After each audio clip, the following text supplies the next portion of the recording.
قال فجاءته إحداهما تمشي على استحياء قالت إن أبي. وهذا يتناول، هذا السياق يتناول الحياء قولا وفعلا.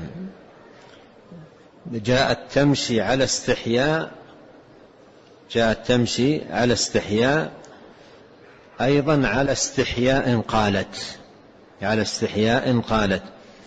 فكان الحياء في قولها وفعلها، في مشيتها فيها حياء، وقولها أيضا فيه حياء، لأن أحيانا القول يكون منافيا للحياء، وأحيانا يكون الفعل منافيا للحياء. وهذه جاءته على حياء في فعلها مشيها، وأيضا قولها وكلامها ومخاطبتها له.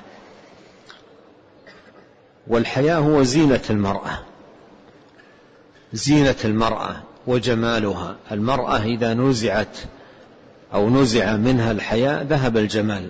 جمالها في حيائها، جمالها في حيائها.